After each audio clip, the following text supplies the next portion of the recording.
Merci.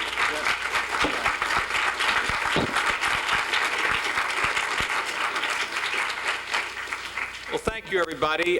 Thanks for coming on this snowy evening. I'm Dan Glickman, the director of the Institute of Politics, and I want to welcome everybody to the forum. Before we proceed to tonight's forum, I'd like to take a moment of your time to remember a great man, a friend of Harvard, and a courageous leader who was assassinated yesterday in Serbia. From this very stage last semester, the Prime Minister of Serbia, Zoran Djindjic, spoke eloquently about the democratic challenges facing his country. All of us here at the Institute of Politics and the Kennedy School and Harvard College were moved by his passion, commitment, and honor, and his dignity and graciousness and courage during his years in Serbia, as well as his visit here to the Kennedy School. And we extend our condolences to his wife, and I'd like to remember his courageous life and with a moment of silence right now.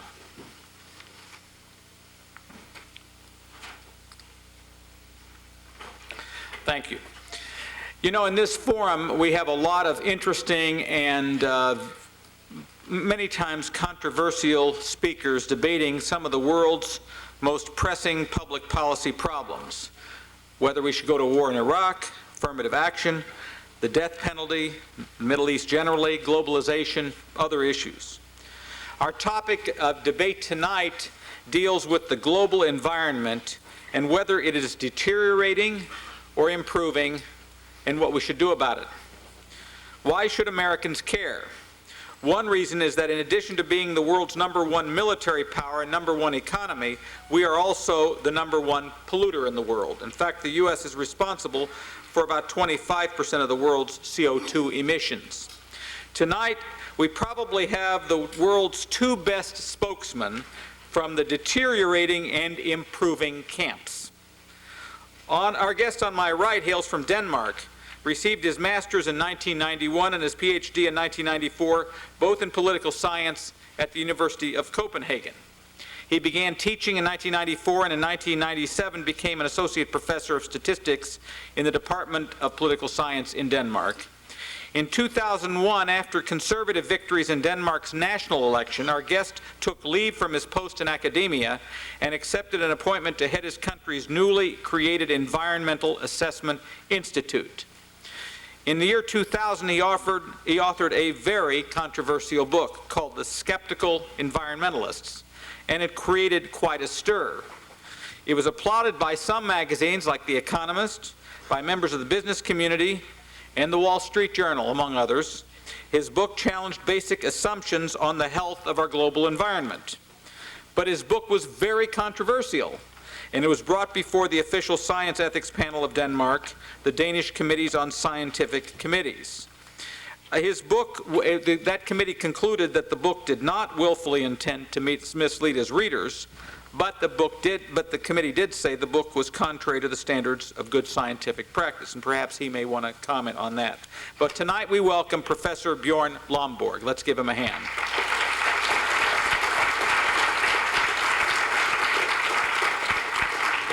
And maybe tonight you'll bring a new dress code, an environmentally friendly dress code to Harvard, you know. I wish I were wearing what you're wearing. So, our guest on my left graduated summa cum laude from Harvard College in 1967. After graduation, Carl Pope spent 2 years as a volunteer with the Peace Corps in India. He has spent 20 years with the Sierra Club, our nation's largest and oldest grassroots environmental organization. And within the Sierra Club, he has served as the conservation director, the political director, and is now the executive director. In addition to his work with the Sierra Club, he has served on the boards of the California League of Conservation Voters, the National Clean Air Coalition, and Zero Population Growth. Among his accomplishments, in 1986, he co-authored Proposition 65, the Safe Drinking Water and Toxic Initiative in California. And he co-authored the book, Hazardous Waste in America. Let's hear it for Carl Pope.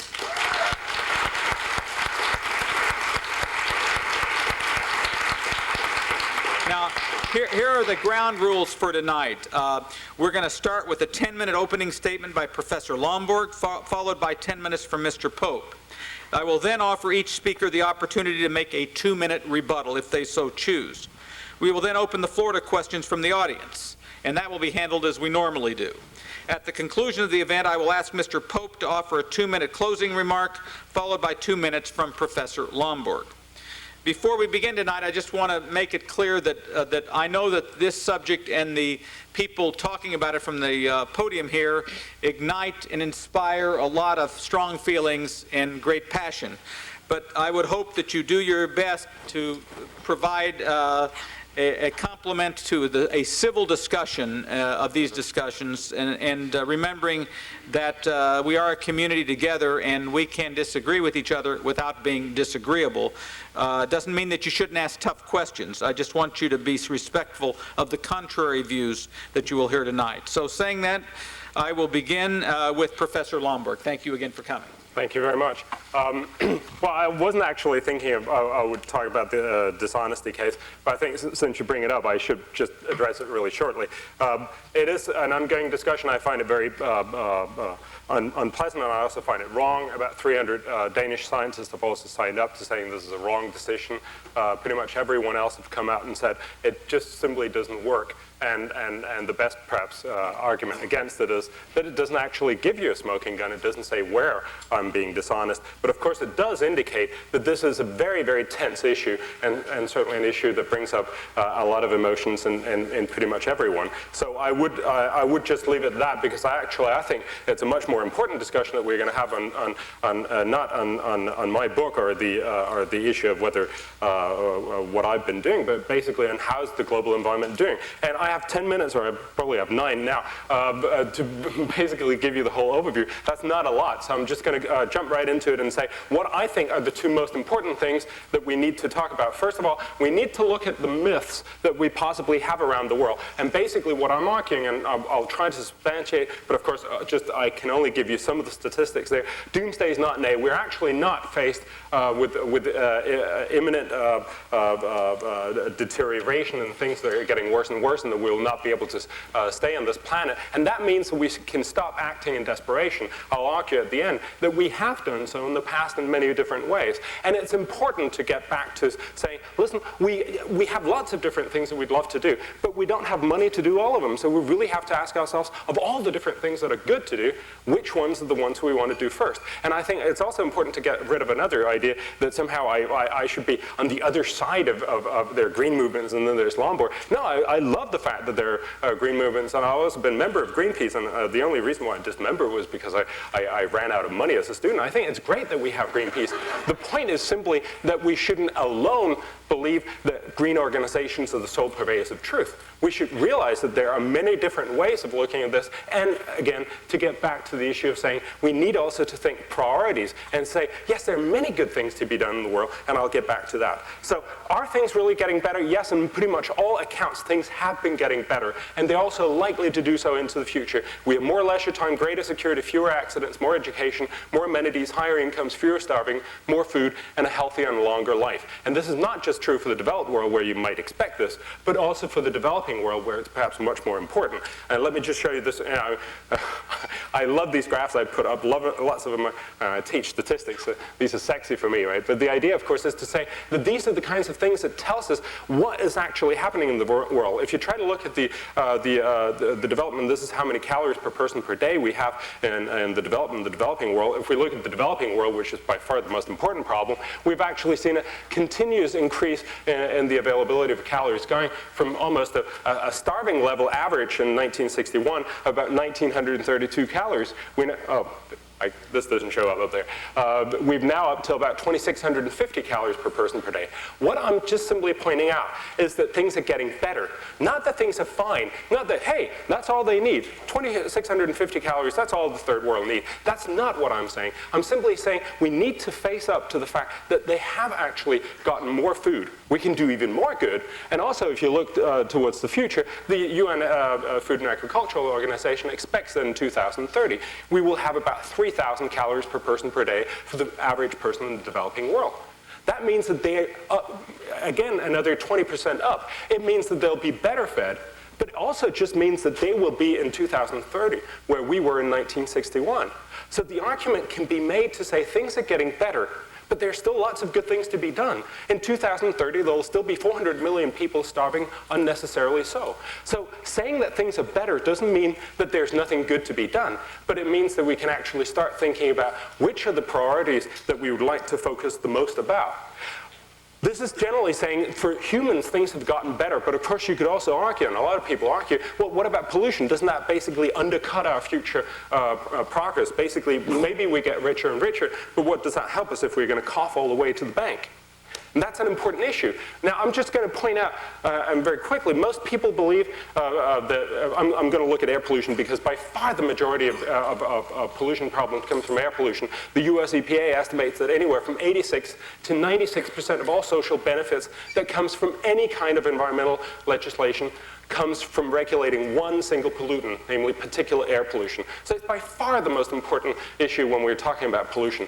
Most Americans, about 70%, believe that air pollution is a fairly recent phenomenon that is getting worse and worse. And this is, again, the kind of thing that plays into our understanding that things are deteriorating. But it's not so. If you look at this graph that we have from London back from 1585, air pollution, or especially smoke or particulate pollution, the red curve, has gone from a fairly low level in 1585 up to a very sharp peak up in 1890, and from then on declined down below what it was in 1585.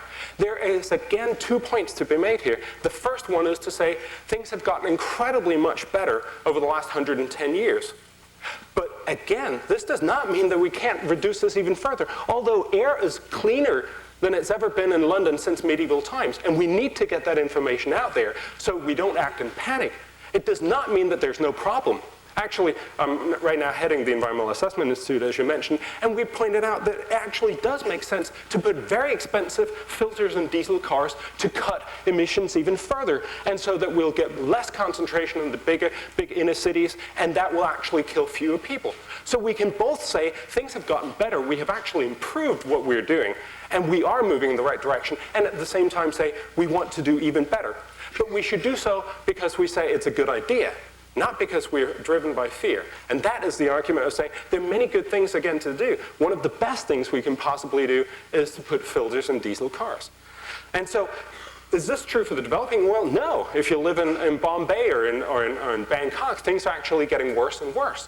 But it's also important to realize that there are probably good reasons for this. This is the Kuznets curve. But basically, if you put the income out the the horizontal axis, and the problem of the vertical axis? I'm sorry, I might have confused the two. But anyway, so as you get richer, first problems increase and then they decrease. But it's not really very surprising because that's exactly what we also saw in London. This does not mean that the developing world has to go through the exact same development. Probably they won't have to because they buy a lot of the technology from us, where they actually get more clean technology. But it is also acknowledging that they may have other priorities than we do. When you don't know where your next meal comes from, you don't care about the environment 50 or 100 years down the line. And so the important lesson for us is also to realize that it's only by making sure we only get sustainable development if we make sure that the third world get developed enough to care every bit as much about the environment as we do today.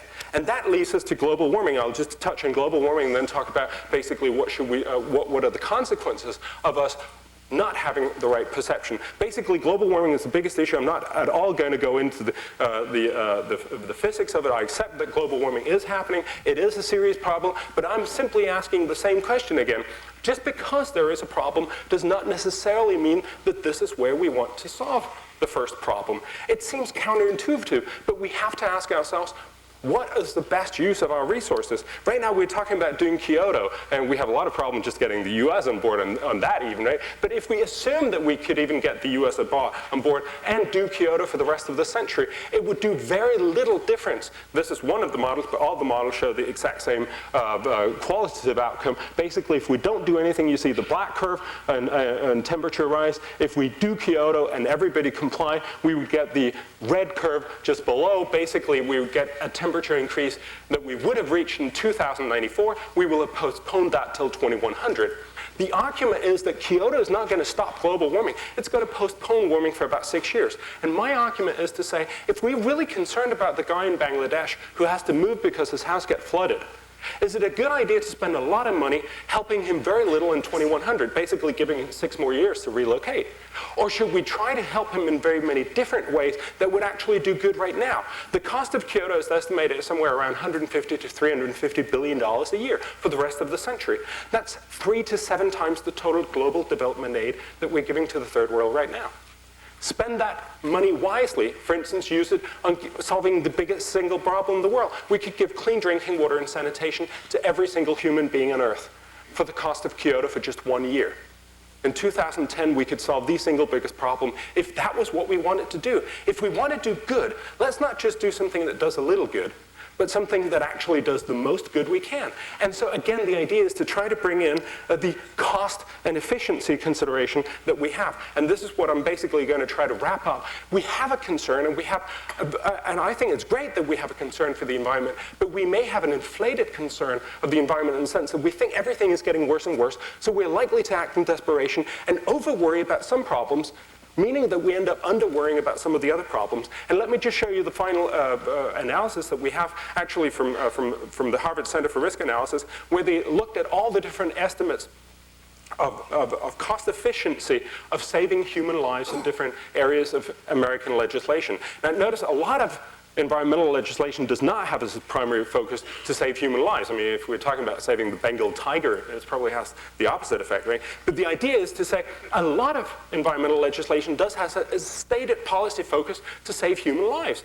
And then we can go and say, well, how well do we do it in the environmental area compared to some of the other areas? Now we actually have a common measurement.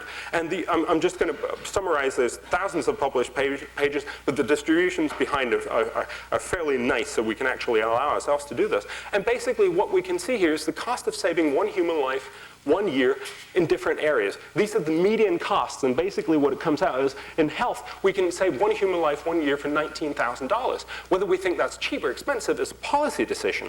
But we can compare it to the other areas where we save residential, $36,000, transport, $56,000, work-related areas, $350,000, and environmental area, $4.2 million.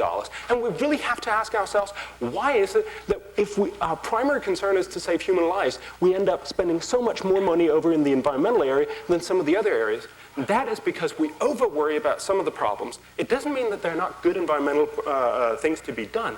It just means that there's also a lot of bad ones that we do where we could have done other things that would have done better. And this is basically, then I'll shut up. Basically, we need to understand things are, in general, getting better and better.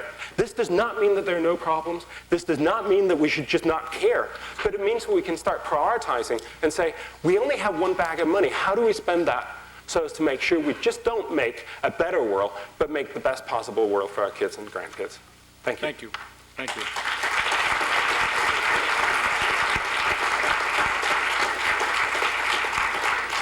Carl, and I think you went over about 1.5 minutes or so, so we'll give Carl an extra 1.5 minutes too. Yeah. All right? Thank you. Sorry. Thanks.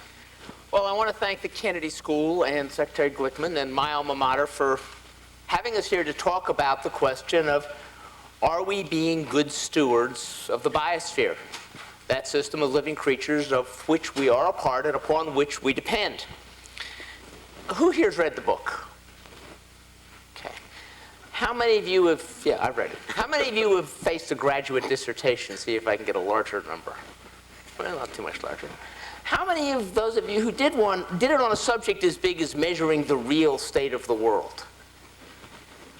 How many of you did it in less than a year? Some skepticism in order here is about not what you've just heard, but the claims that are made in the book. And I'm reminded of Voltaire's young Candide, who asked his tutor, Dr. Pangloss, wasn't the devil the root of syphilis? And Pangloss replies, not at all. It was an indispensable thing in this best of all worlds, a necessary ingredient, for if Columbus had not caught this disease, we would not have either chocolate or cochineal. But in America, I'm afraid skepticism doesn't sell very well. Slide, please. So to help your sales along, here's a galley proof of the 2nd edition of your book, Bjorn, with a new title I'm suggesting, Pangloss Revisited, Imagining the Real State of the World. Now, I agree we have no gun to our head, no unavoidable fate. But that fact does not mean that we should not be concerned that we continue to shoot ourselves in the foot. And what we have here in this book is a fiction, a confection, and I'm afraid a dangerous one, because it could encourage us to continue recklessly to damage our own life support system. I too am an optimist, but optimism, unless we want to repeat Candide's faith, must be married with prudence and realism. Lomborg's basic thesis can be summed up: the health of the biosphere. What do we have here? Yes, these are some quotes from Dr. Lomborg, but his argument is basically this: the biosphere is improving. There are no serious warning signs. Unfavorable trends only impact things like beetles that we don't need to care about. Anything getting worse we do care about, like air pollution in Delhi, will fix itself with prosperity. Anything that won't fix itself, like typhoons in Bangladesh, will get even worse if we try to fix it. This looks a lot like the world according to Candide. I agree that scientists are much better at predicting, not much better at predicting the exact future than economists, and I agree that the media prefer bad news, and I also agree we are very unlikely to run out of copper. I agree we're not condemned to a horrible fate. But we're not exempt from such a fate. It's up to us. Let's look at two other views of how the world is doing. One, the July 25th, 1997 issue of Science magazine, which you cited, Bjorn. The red findings, which you can't see very clearly, are those which directly contradict conclusions Bjorn drew. The yellow ones are things that are important ways of measuring the world, but that got overlooked in the book. The white ones are in the book. The world is a lot grimmer, according to Science magazine, than it is according to Lecter Lomborg. The next source I want to look at is some report, Global Trends 2015. This one published by the National Foreign Intelligence Board of the CIA. Their assessment also diverges sharply, again with divergences shown in red and yellow, and you can't read them, unfortunately. But they too conclude that the world is not uniformly getting better, that there are some serious trends. Why is there this chasm? Why did both Science magazine and the CIA reach such different conclusions than Bjorn Lomborg did when he measured the real state of the world? And that's his claim. Well, because he didn't measure very much, actually. We did a content analysis on one chapter of his book, Chapter 5, which is the chapter on toxics. And 14% of the text, and only 14% of the text, is actually devoted to measuring the world. 35% of the text, the largest part, is simply debunking other people's measurements and saying what's wrong with them. 27% is providing basic and pretty solid background. And 24% is speculation, political, moral, or economic ideas that are not connected to the data.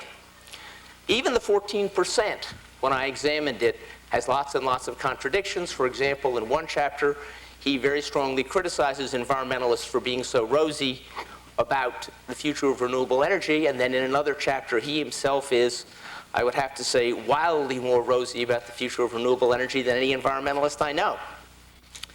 Now let's look at a couple real-world examples. The New England and the Canadian ground and cod fisheries, very close to Harvard, have both collapsed in the last decade. These are mentioned in the book. It admits that, quote, 35% of the fish catch is obtained from stocks showing declining yields. But according to the skeptical environmentalists, we don't need to worry too much because fish farming is increasing faster than marine stocks can collapse. The book says it appears to be of minor importance whether the consumer salmon stems from the Atlantic Ocean or a fish farm.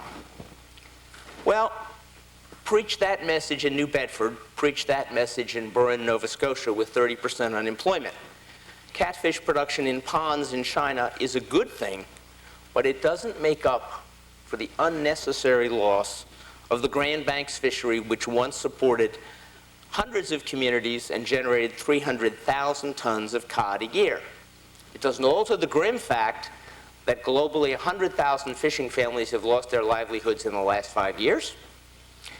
I don't think the environment globally is improving when marine ecosystems from the Philippines to Oregon, from New Zealand to Mexico, are collapsing, and with them, the economic prospects of 200 million people who live directly off marine fisheries.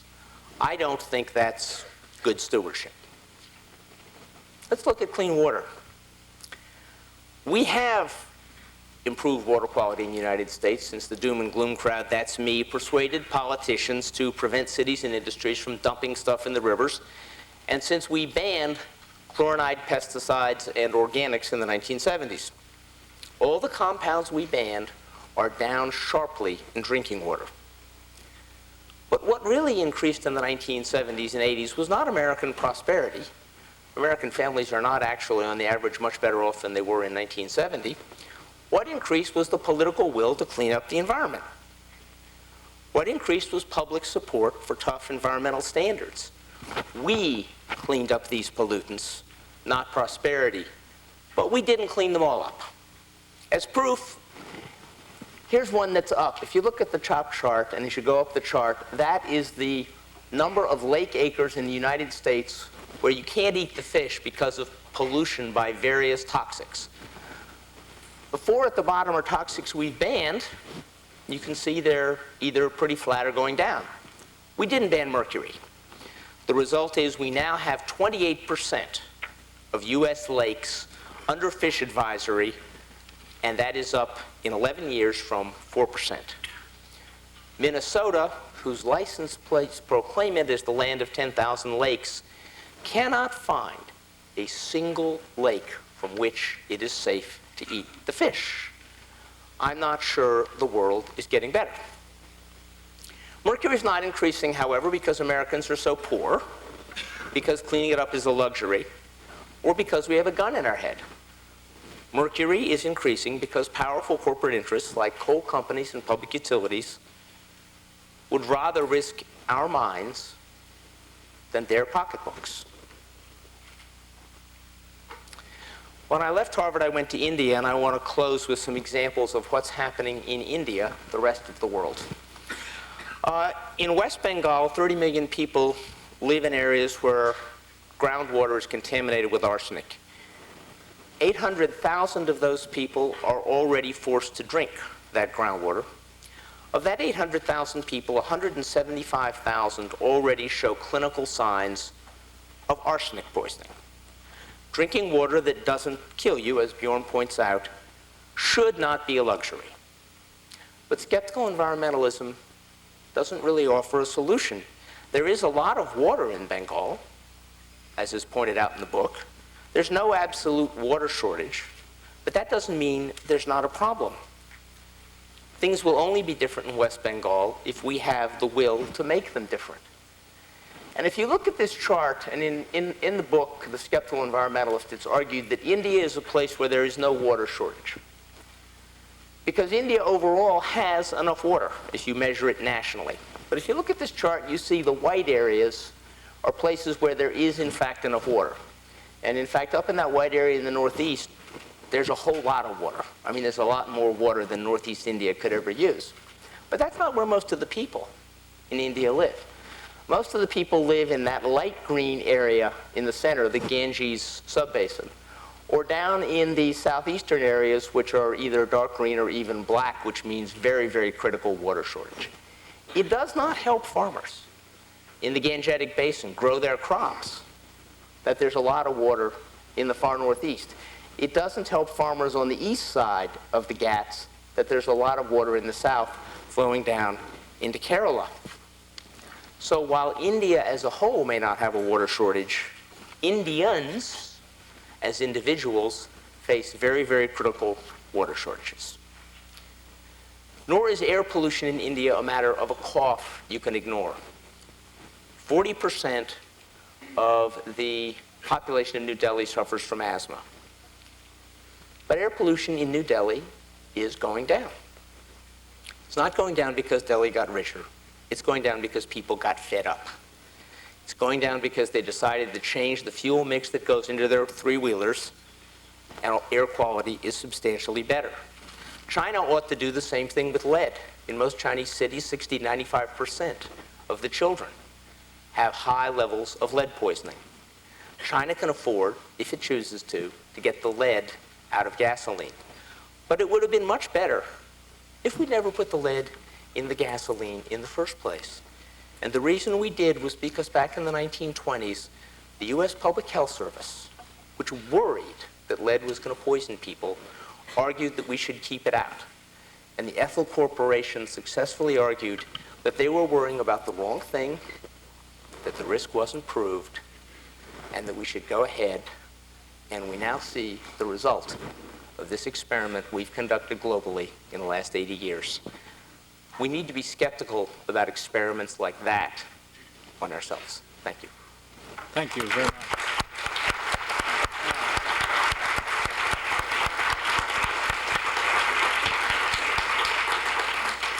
I think what we said is we'll give you, Dr. Lomborg, a couple of minutes, and then a response from Mr. Pope, then we'll go for questions. Yeah. Obviously, there's a lot of comments in there, and thank you, Carl. But I think I'll just point out a few of the things that I'm a little confused about.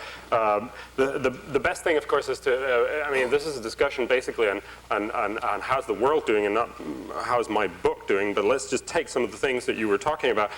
You were saying that I don't mention water, and there's water stress up to 50%. That was mentioned in one of your red. I don't understand that. That's one of the chapters, actually, in my book.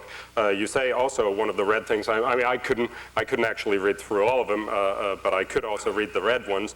You also mentioned that the CIA points out that AIDS will cause life expectancy to go down in some parts of sub-Saharan Africa by up to 20 years, and I certainly also mentioned that, and I take the latest UN AIDS report and discuss that also in my book, so I don't understand why that possibly should be in red. The important point, of course, is to say that while World Watch Institute, which you should not be responsible for, but which are the ones that publish the most important or the most read environmental report, see this as an indicator of environmental stress. The real outcome, of course, is that this is because of negligence, especially of cultural negligence. And it's definitely a big and a huge problem, but it's one that we actually know how to solve. And Uganda is one of the countries that have shown how we should go about trying to solve it. There's also the whole issue of providing cheap medicine, especially to the third world. But the idea here is to say this is not an environmental problem. And it's important to have it in there. I certainly also do mention it, but it's also important to get a sense of priority. And that, of course, is what we're exactly saying, one of your big pieces, the idea with fisheries, where you say, Bjorn does admit, I mean, I don't admit, I write it, that 35% are overexploited. But yes, I also say, how big of a problem is it? Because it's true, a lot of environmentalists actually play this up incredibly, that we're overfishing. And I say there's a very good reason, and we know this, I'm sure most of you guys know it in here, because it's the tragedy of the commons. It's everybody's responsibility, so it's nobody's responsibility. We can certainly do a much better deal managing these fisheries, and I'm sure we agree on this, but we also need to get a sense of proportion, and that is where I'm saying, what is the proportion? Well, actually, the total humanity is just 1% fed from fisheries, whereas it's about 50% fed from agriculture. So what happens to fisheries is important, but it's not what's going to matter to the outcome of whether mankind is actually going to get better or worse. And to that extent, it's of course incredibly important that what we do with fisheries, just like we have done with forest before, we actually decide to say, yes, well, we'll farm fish. We don't also, I mean, we have the same situation in Europe. We cut down a lot of our forests. We don't go to the forest anymore to shoot the game that we eat on our dinner tables. We have farms instead. And that's exactly the same thing. That's how we fed humanity. Now, there might be some problems with it, and I'm totally both willing and excited to talk about those issues, but we also need to get the sense of proportion. And that is where I think, when you say, go preach that message in Nova Scotia, I'm concerned about, when we're talking about the world, we shouldn't talk about Nova Scotia. I mean, it's an important issue, but it's not the only issue in the world. We should talk about how is this affecting the world income and the world possibility to feed itself. And that was what I've tried to present, that we will actually see better fed people in the future. Okay, thank you. Okay. Carl? Well, quickly, I think one of the fundamental differences in our two approaches to this problem is, I do think when you talk about the world, you should talk about Nova Scotia. And I think you should talk about the Gangetic Plain, and I think you should talk about Beijing. I think people live in real places, and global numbers can conceal what's really happening to real natural systems and to real human populations. I don't think you can just get so far up above the whole thing, sum it all up, and say everything's fine. But let's talk about the priorities problem and the big pot of money. There is a course in between acting as if there was a gun at our head and continuing to shoot ourselves in the foot. The pot of money we have available to us globally is very large. We spend very little of it actually on the environment. We still wouldn't spend very much if we implemented Kyoto in an expensive way. But let's talk about clean drinking water. Everybody ought to get it. In 15 years, we could provide everyone in the world with clean drinking water if, you're going to drop, Secretary, if we simply eliminated the subsidies in the latest U.S. Farm Bill to the 10 largest agribusiness corporations in the United States, which will get $12 billion a year from that latest effort. That's $180 billion over 15 years. We could pay for clean water doing that and still have the money left to do something else good for the environment. This would also, as that happens, dramatically reduce overuse of fertilizers and pesticides, damage to wildlife and waterways, and by eliminating unfair competition, it would raise wages and eliminate poverty or reduce poverty over much of the third world. So that's something we could do that would be a good thing to do. If we want to help the agricultural states in the U.S., we could help them build windmills to produce electricity we want rather than wheat, which we actually seem not to want. We could also scrap $35 billion in new subsidies for the oil and gas industry, which the Bush administration has proposed. We could use those funds to do the renewable energy research which we need. If we also force oil companies and public utilities globally to stop poisoning their neighbors, they would have the financial incentives to use these new technologies. This would also reduce stress on the natural world and on our climate. And finally, maritime nations currently subsidize the overbuilt fishing fleets to the tune of $54 billion a year. If we eliminated those subsidies and put them into providing renewable energy in third world villages for such basic needs as healthcare, clean water, and communications, we would have a fishing fleet that was the right size. We would see recovery of fishing stocks, fishing communities, and fishing ecosystems, and we would be able to move towards a more stable global climate without any of the things which Bjorn warns against in his book. None of these changes will happen from prosperity. None of these things will happen by simply saying it's all going to be fine. That's 2 minutes of solutions. There are a lot more out there. It can be a beautiful world, but we have to make it that way. It's not going to happen automatically. Okay. All right. I appreciate both of your comments and the fact that they were made in a manner which I think was befitting of the serious nature of the subject. Now we will open up for questions. We have mics here, here, here, and over here. And you can address your question to either or both. Please keep your question short. Please, you have to go to the mics to ask the questions. The mics, there's a mic here, over here, there's 4 mics. Please keep your questions very short, but I would ask you identify yourself and where you are at the school as well. You're the first one up, so okay. I'll go with you. I'm Frank Ackerman from Tufts University. I have to say that finding my own work in the footnotes of The Skeptical Environmentalist convinced me that the documentation is massive but not careful, since rather than citing the book I wrote on it, it cites a 3-page article about the book and draws exactly the opposite conclusion from the one that the book did without comment, as if I endorsed that. This, I believe, is not unique to mine. Near the end of chapter 1, there's a discussion of Easter Island, suggesting that the collapse of the Easter Island civilization was due to idiosyncratic features there. The only source cited is an article in the American Economic Review, which reaches exactly the opposite conclusion, says that this is typical of the kind of Malthusian problems that affected many civilizations. I want to say about the last thing I want to say about the last slide about the Teng studies, the notion that there's a huge cost per life saved of environmental regulations, while it's not unique to Dr. Lomborg, he has missed the substantial literature debating this. Some of it is in law reviews, a basic article by Lisa Heinzner in the Yale Law Review called Regulatory Costs of Mythic Proportions. I can supply some other. We've got lots of students who want to ask questions here. I think that the documentation is huge, but it is not careful. Would you like like to respond to that? Of course. The only thing I know the East Island discussion, and I mean, I can only say that that is exactly not my impression of that study from the American Economic Review. What they're saying is that it's only when you have this particular kind of plant, which is, I can't remember the exact name of that plant, but it's a very slow-growing palm tree you need in order to get this sort of downfall. That is important because most environmental groups have used Easter Island as a typical example of an overshoot and breakdown society, and sort of said it's a metaphor for what we're actually likely to experience. But their point is exactly if the parameters are not right in the sense that we have very slow regrowth of capital, then you don't get these kinds of overshoots and breakdowns.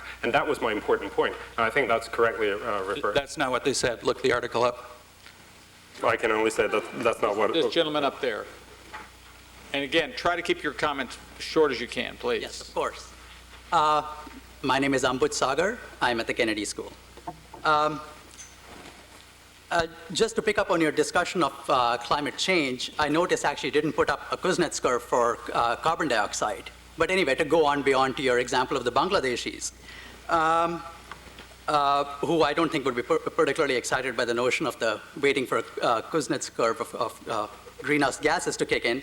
Anyway, what is your opinion of actually sharing the costs of the impacts and adaptation for sea level rise for a country such as Bangladesh that doesn't have the resources to deal with the problem, say a country like the Netherlands? I mean, would you ascribe to something like a polluter pays principle? And I think it's an important issue because that makes a difference between financial transfers for reasons of justice versus financial transfers for the kind of the charity and aid argument that you were making earlier. Yeah. You could only ask for my personal opinion, and I don't think that's academically irrelevant, but I would certainly agree that you should pay for those costs. But my primary argument is a totally different one. It's basically to say what would be best able to handle the problem once you get it, and Bangladesh will get these problems in 2100, whether we do something now or whether we don't do anything. It's likely that they will be slightly sooner, slightly bigger if we don't do anything than if we do massive things, but they'll still have to deal with it. So my argument would be to say, make sure that they get rich now so that when they get to 2100, it will be a rich Bangladesh rather than a poor Bangladesh that has to deal with the problems.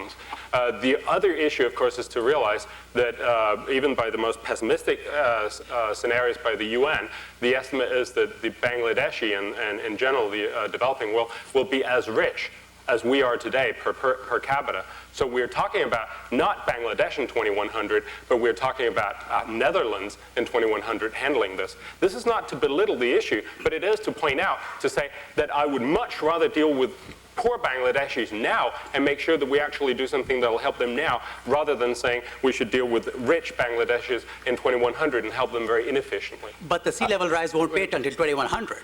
Sorry? Well, I said the sea level rise won't wait till 2100.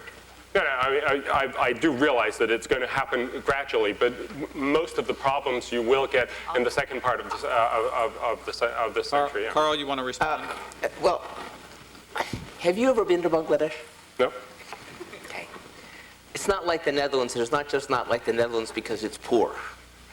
It's not like the Netherlands because people live in places which, in a strictly engineering sense, I don't believe however much money you had, you could protect from typhoons. And when there's flooding in Bangladesh, what happens isn't that some guy has to move his house. What happens when typhoons hit Bangladesh is people die in large numbers, and they will die in much larger numbers if there is sea level rise. And there is not the option for them of moving somewhere else because although in your book you suggest overpopulation really isn't a problem, if you are peasant proprietors, you have to have land to live off of, and the only land there is on which they can live in Bangladesh happens to be so low and so close to the Bay of Bengal that they are at continual risk. Okay, real quick. Yeah, and just, I mean, the point is, of course, in 2100, when they're rich, most of them are actually going to be living in cities. But there's no doubt that parts of these places, we will have to say, do we want to save them or not? And it's a fair question to make. But it's the discussion about those priorities that we need to have, and not just say we will have to do global warming and deal with global warming as the only issue. Up there.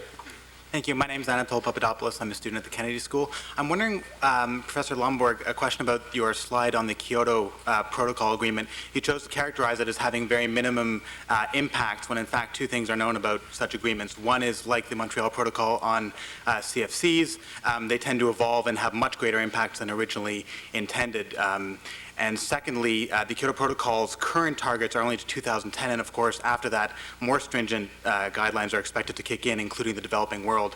So I'm wondering why you characterized it in that minimal way.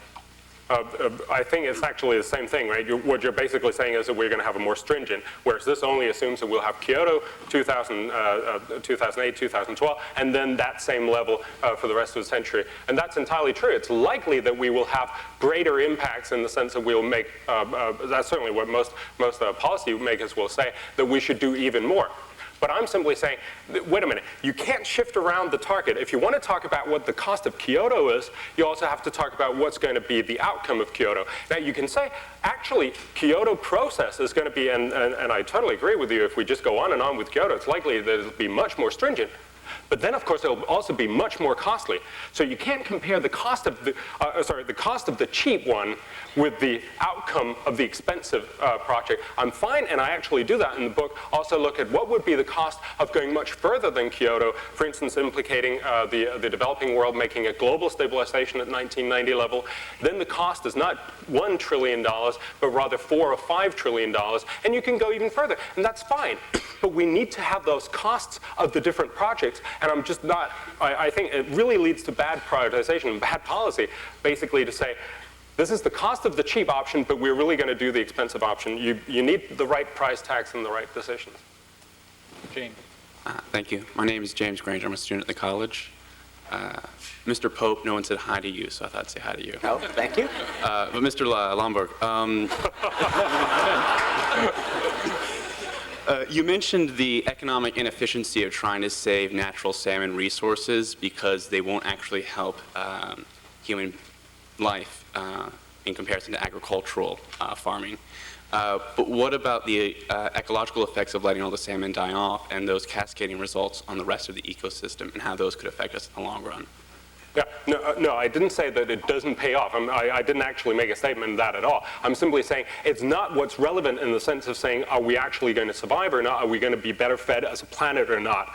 But there's a huge reason why we would want to have salmon, and it's kind of it's actually clear in many, for instance, in the cost-benefit analysis, as I believe from Chesapeake Bay, people are actually willing to pay a lot of money just simply to know that there's a good ecosystem out there. That's fine. That's exactly what it means to be rich. We can actually afford to say, now we don't just care about surviving or getting our food for tomorrow, but we also care to have a good planet. But that, of course, also implicates that you have to get there in order to make sure that the third world will want to spend just as much money and be able to afford to spend just as much money. But my primary point, just to get back to your initial question, is simply to point out whether or not we're going to survive as a race, whether or not we're going to prosper as a race, is not up to the salmon of this particular place, but much more up to whether our agricultural practices will be able to feed the world. And the answer, as far as we know from all the major models, is yes, we will be able to feed an ever-growing population ever better. Let me respond to something, because I think it needs to be said. It is true, as a statistical matter, that in poor countries you do find increasingly bad levels of air pollution, and that in rich countries you find overall improvements. There is actually very little data to suggest and considerable data to contradict that is because poor people don't care about what they breathe.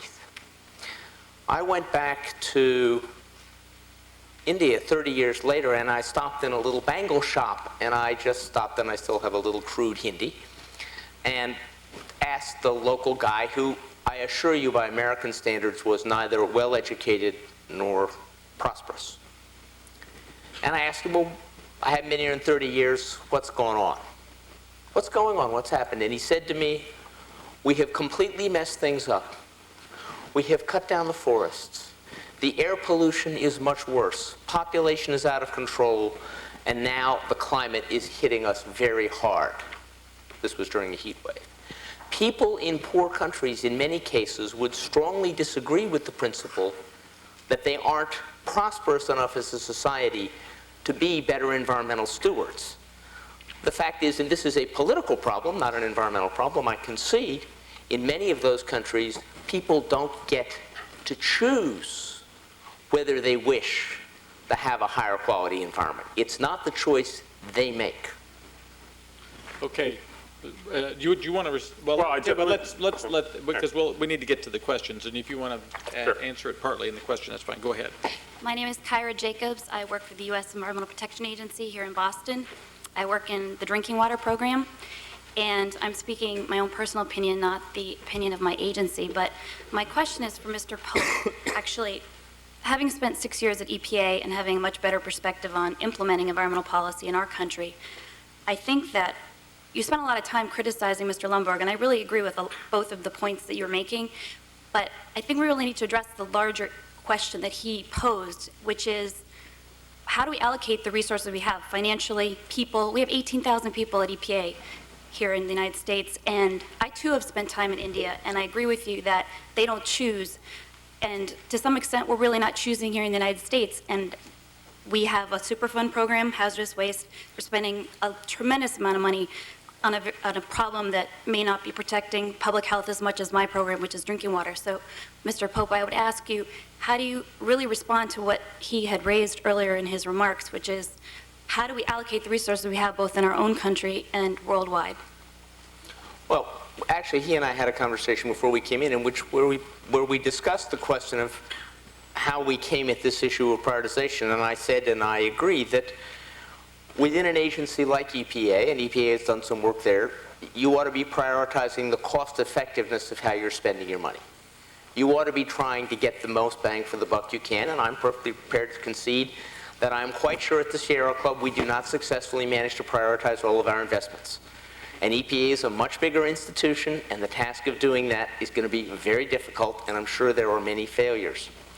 But there is a difference between saying that within an environmental agency you ought to prioritize your resources to do the most important job, and saying that General Electric shouldn't have had to clean up the PCBs in the Hudson River, because somewhere in the globe there is an investment which would have had a higher payoff for human or environmental welfare than that cleanup. Because if General Electric does not clean up the Hudson, what happens is not that investment gets made somewhere else. What happens is General Electric's stock price goes up. And I think it's important not to confuse two issues. One is tackling problems which are important and not tackling problems which are trivial. But the other is saying we have a limited pot of money we can use for good things. And we are somehow condemned, as if we had a gun at our head, to do trivial, unimportant, foolish things with the overwhelming bulk of that big pot of money we have, which is, in fact, by and large, how I think we behave. Okay. Can I? Go ahead. Yeah. Sure. I mean, I think this is an important part, and perhaps the crux of much of the argument here. To say there's no doubt, and that's also the way it is in Denmark. Most environmental groups argue that surely we should do cost efficiency, basically doing the best possible thing that we can, given that we want to do this particular thing. Yeah, then we've defined the goal, then we do the cheapest way of achieving that. I think nobody can really disagree on that issue. But the overall problem that I'm trying to address is much bigger, and I do disagree with you on that. I'm saying, well, we shouldn't think about society's resources as allocatable. Can you say? I made it up anyway.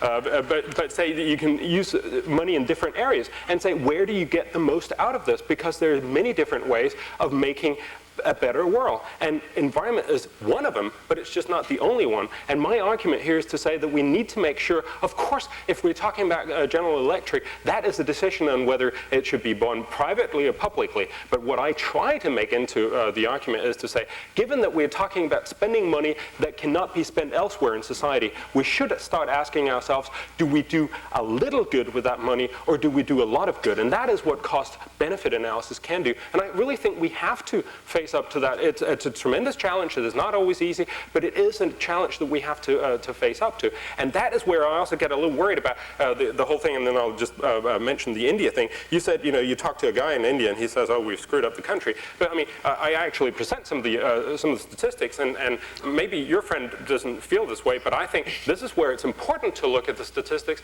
and actually say, well, what does this happen for ordinary Indians? And over the last 30 years, the Indians have generally gotten 2.5 times richer. They've actually been able to get access both to TV and perhaps much more importantly, a dramatic increase, for instance, in telephones, in access to education, pretty much all levels.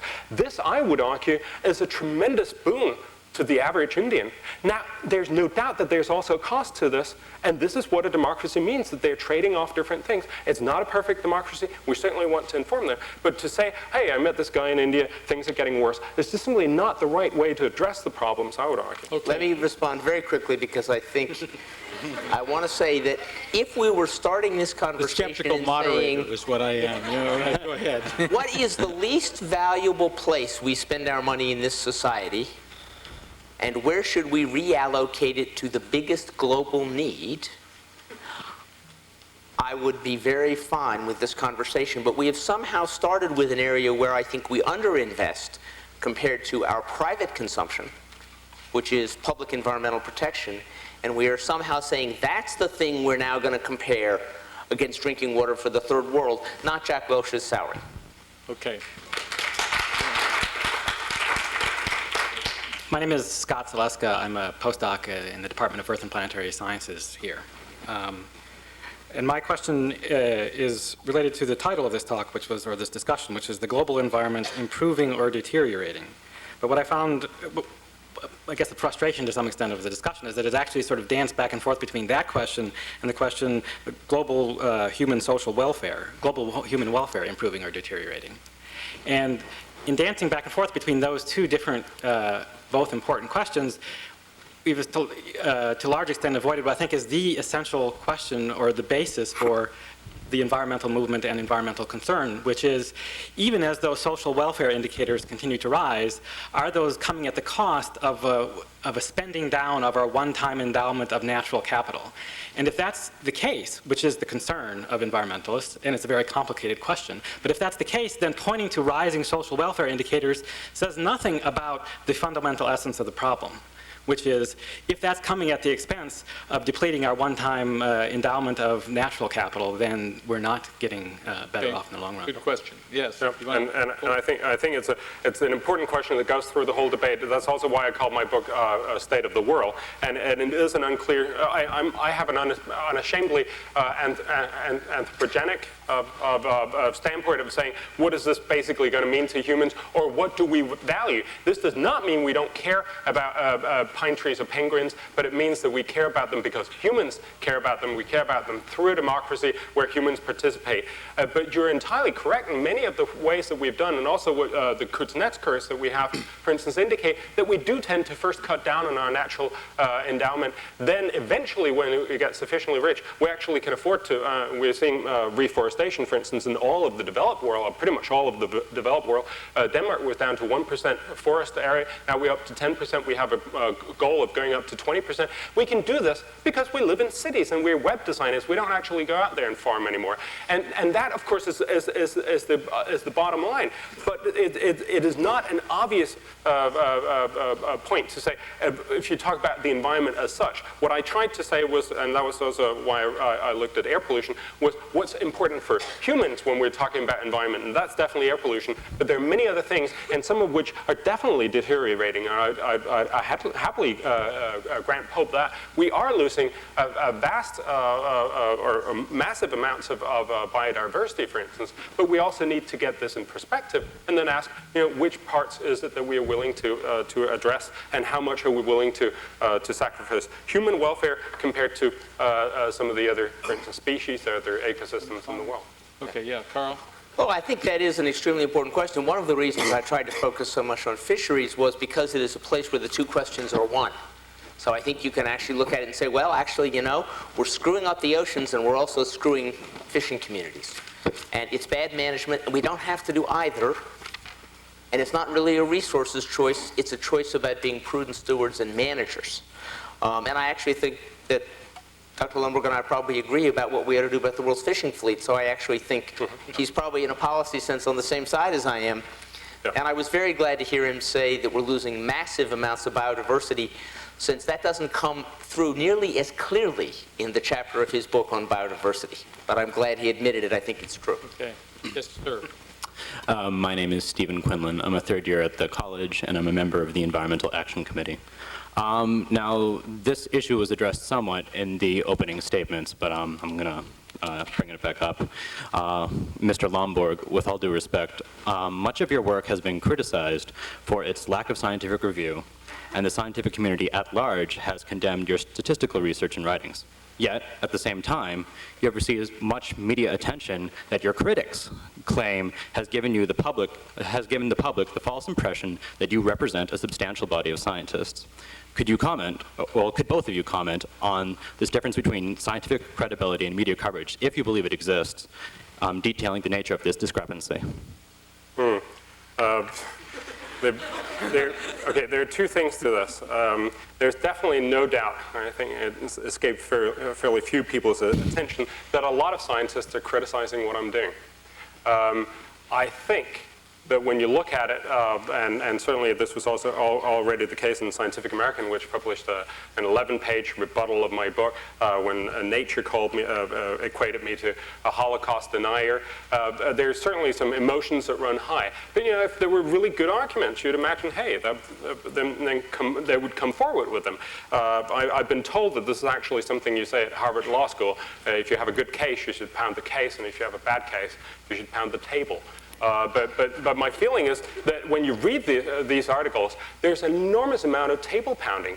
And that, of course, means I ask, why is it that there are so many people who are virulently against this but have very, very hard time presenting what is actually the case? What is it that's wrong? What is it that's wrong in going in and saying, listen, we can't spend our money on everything. Maybe we need to get a sense of priority. Again, with the fisheries, there's no doubt that we can manage the fisheries better, but we also need to get the information that this is just simply not the most pressing problem in the world. No matter which way we make it up, it's going to be a very small part of what the planet's future holds, where some of the other issues, for instance, on agriculture, are going to be much larger. We need somebody to say this. And of course, and I can only say this will sound fairly weak, and I'm sorry, that's the only thing I can say. A lot of people come out in private and tell me, wow, this is really good, and you should do that. A lot of scientists as well. But there's a lot of pressure on sort of saying the politically correct thing, or there's perhaps not as much interest in going out and saying that position rather than saying Lombard's an idiot. And so there's no doubt that the impression is that there's a lot of scientists complaining. But again, I'm asking, why is it so hard to produce that smoking gun, that evidence that actually shows, hey, here was wrong? Well, let me try to respond. I mean, the book is rather massive, and it was produced rather quickly, according to the introduction at least. And I was going through it working with a very important table in the chapter on biodiversity. It's table 6. It's on page 250. And it's quite a simple table. It has the approximate number of species in various groups of organisms, total estimated extinction since 1600. It's got a number of references. There are subtotals for both species and extinctions for the class vertebrates. And then there are some grand totals for all of the organisms covered. It is a table which has mathematics on it, which a fourth grader could do. And I invite you all to go and redo the math, because there are mistakes in it. Now, it's not important mistakes. They're not mistakes that invalidate any of the conclusions. But the fact is, this work has been very sloppily fact-checked. There are a lot of sloppinesses in it. There are things in one chapter that contradict things in another chapter. And there has been some table pounding. I will acknowledge that.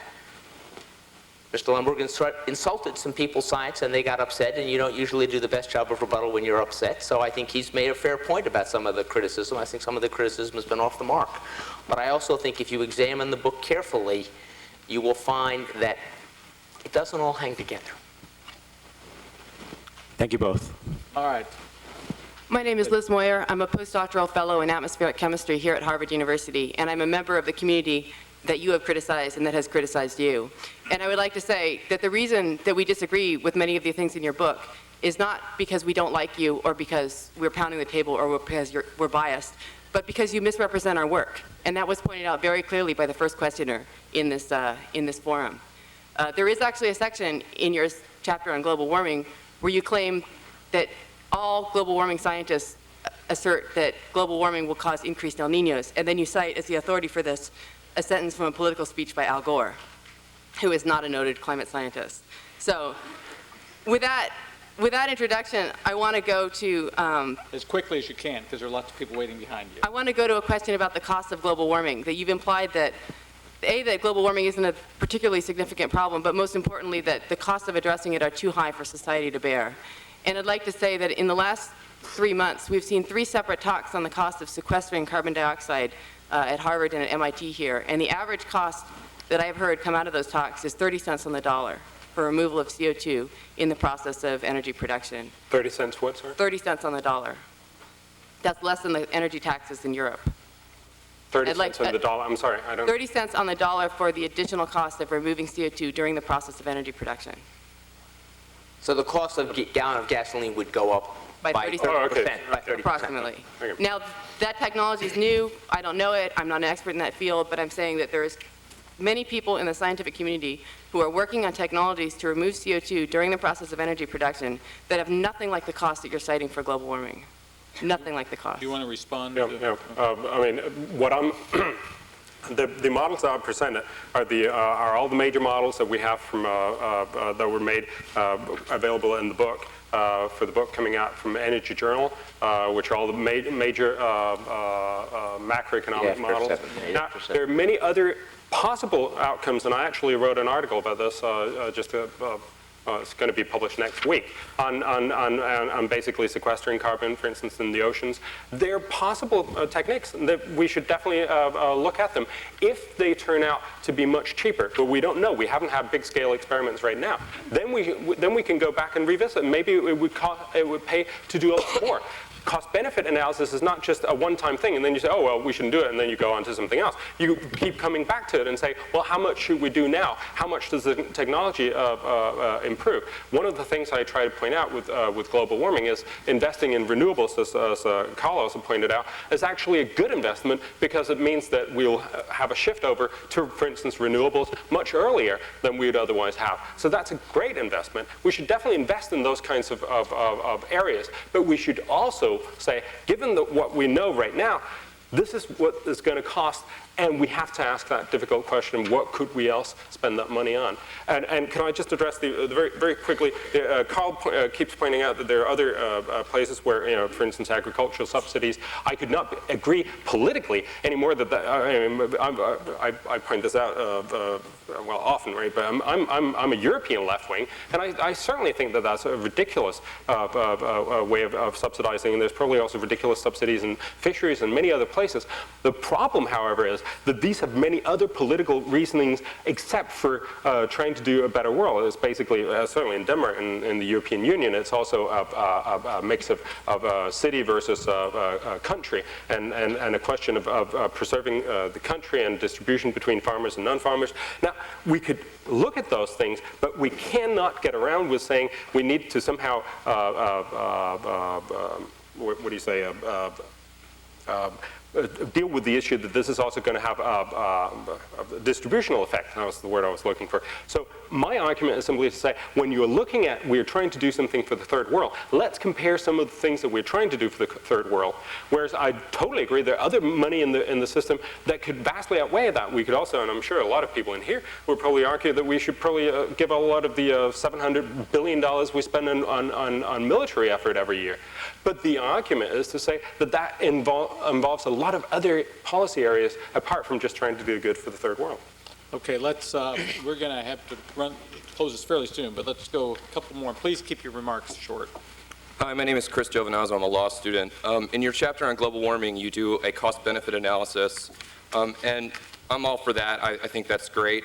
Some of the costs that you mentioned include intangible costs like the hassle of taking efficiency measures like wearing a sweater indoors, or the loss of pleasure from drivers who can no longer enjoy accelerating cars that get poor mileage. My question is why, if an honest economic analysis includes those costs, it doesn't include benefits that are also intangible, such as the psychological costs and social costs of global warming displacement and climate unpredictability, the ethical or intrinsic value of species and biodiversity, the risk-related costs of the possibility that global warming is worse than predicted, or the costs associated with energy dependence, just to name a few. And I'm no economist, but my intuition is that those costs would come out a lot higher than the costs we would monetize for wearing a sweater indoors.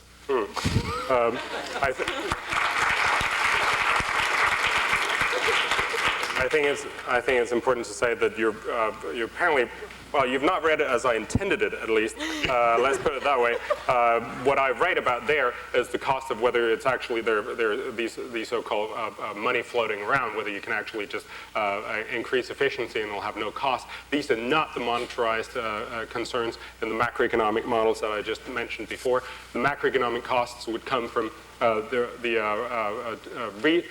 substitution and the change and the energy use from, for instance, putting 30 cents on diesel, or sorry, on gasoline, or the cost of increased energy to businesses and to exports and to general productivity. So it's a very, very different issue. I would totally agree with you on the issue of the sweater thing as much more of the psychological thing, and that's also the part where it's where you're taking it out from, to say we're talking about how do we actually address these issues. Are these costless in the sense that we can just determine how other people should be living or not? And I think they're not, but they have no size relevant to some of the other issues you're mentioning. And I'm also pointing out we should be worried about rapid or uncontrollable or chaotic changes, for instance, the sloping of the West Antarctic ice sheet, or the shutdown of the Gulf Stream. Those are real concerns, and we need to investigate more in them. It's instructive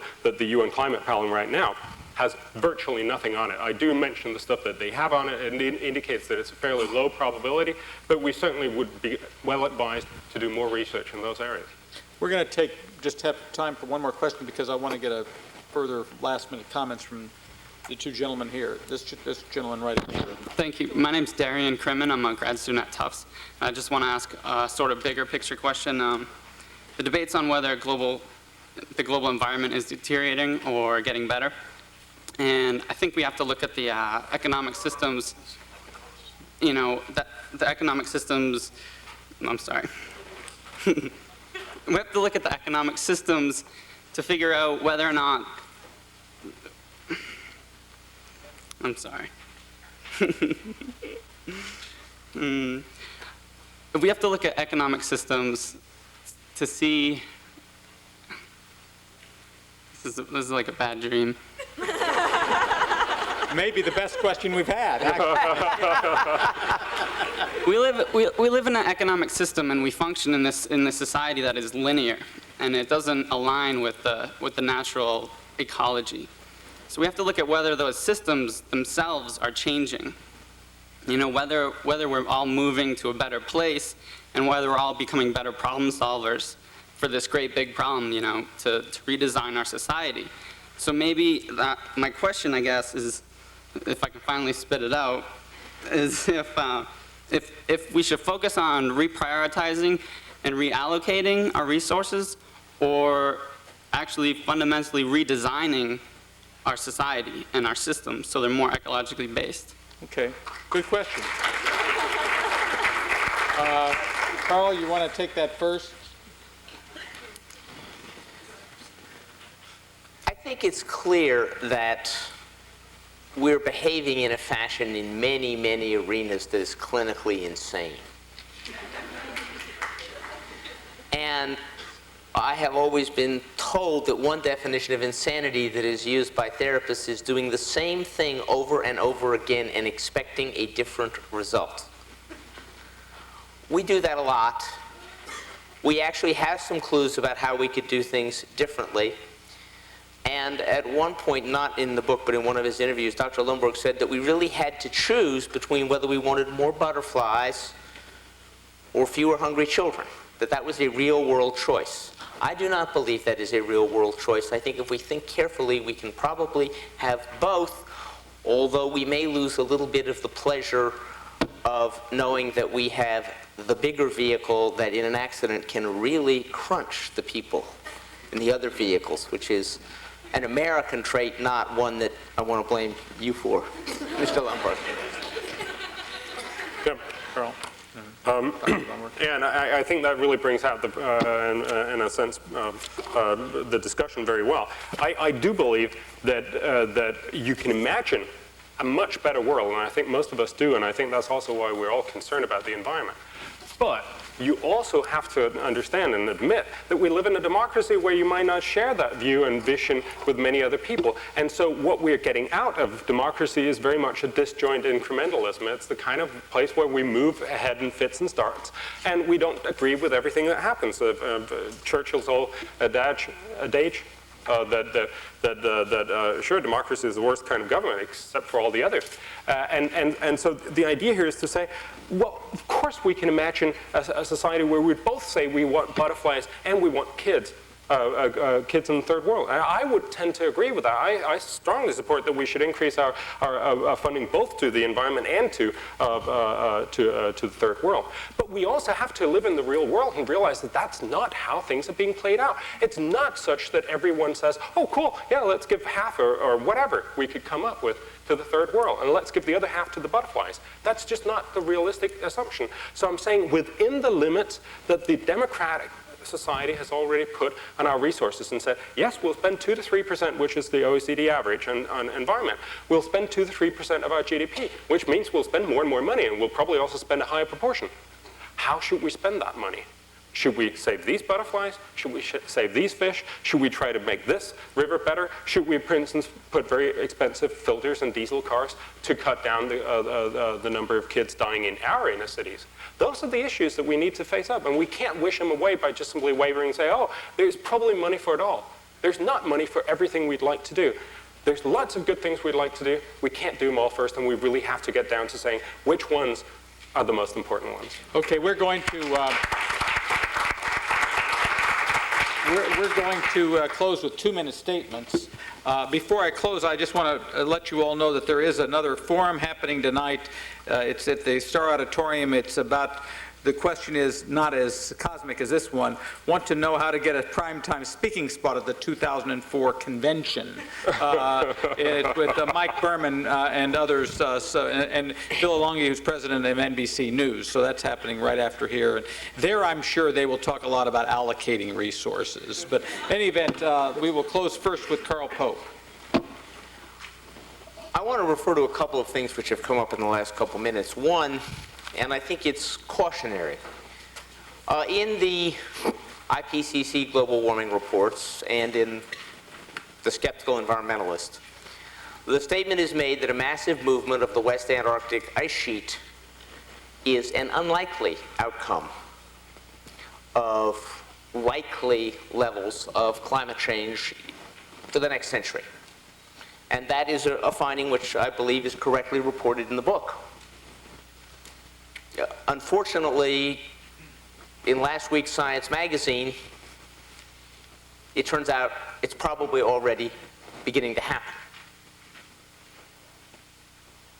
There are risks here that not even the best scientific assessment can predict, and we do have to make some decisions about how large a global experiment are we comfortable running, given how little we know and how fallible we are.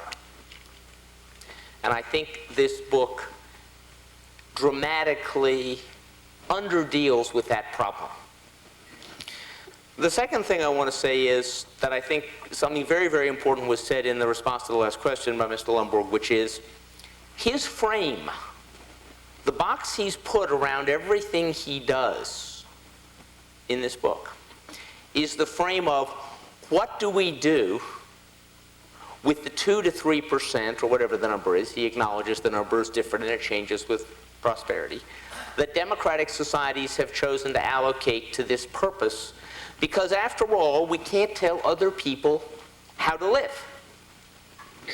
With all due respect, that is massively, precisely, and irresponsibly what we do every day.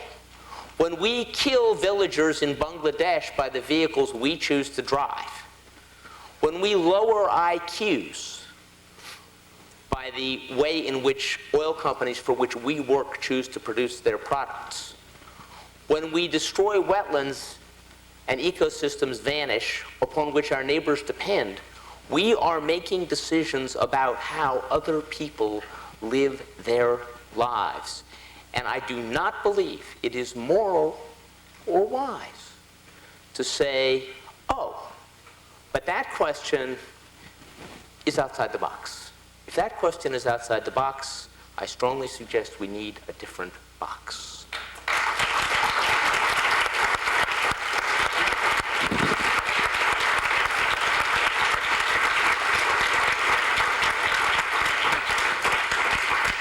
And Dr. Lomborg, you have the final remark. Thank you. It's very easy to say, again, that yes, we should actually care about all these other people. And we should care about them and then make sure that we do those specific kinds of policy initiatives. We should actually go out and tell others how they should live. Now, I'm strongly in favor, at least as a science-based, both of the organization that I own and certainly myself, trying to say we should tell what are the impacts.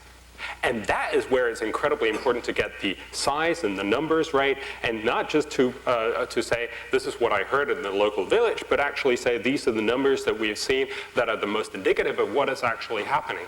We should tell people.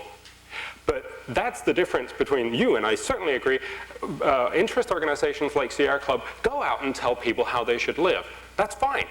But we need to go back also to say, we also need to tell people how it is.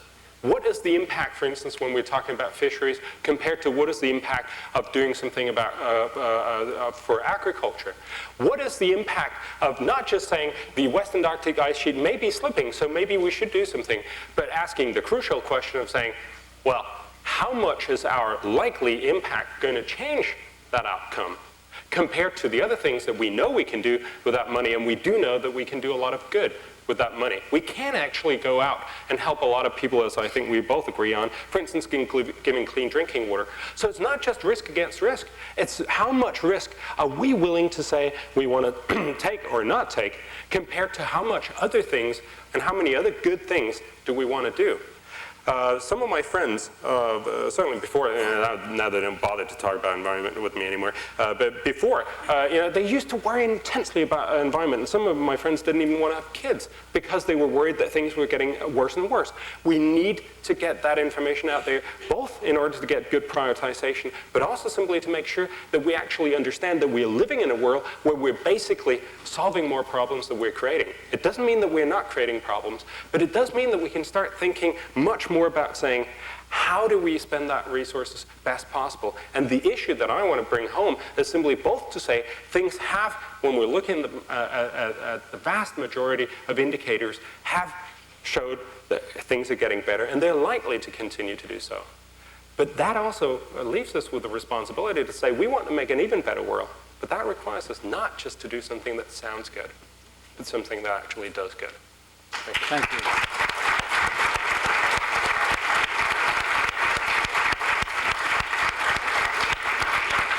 Well, I want to thank both of our guests for doing an excellent job, and thank the audience for keeping this debate, important debate, on a very high level tonight.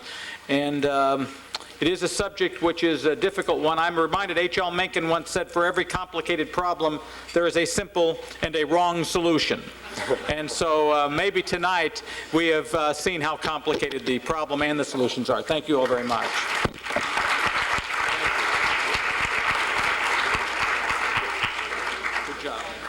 Sorry to go after your subsidies. Well, I don't know if you like that bill. I'm not sure. You know, I'm long gone from that. Yeah. Okay. Thank you.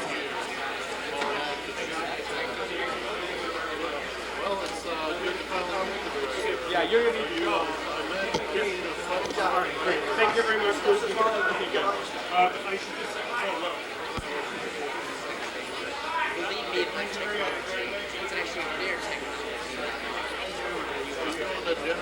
Bye-bye, yeah.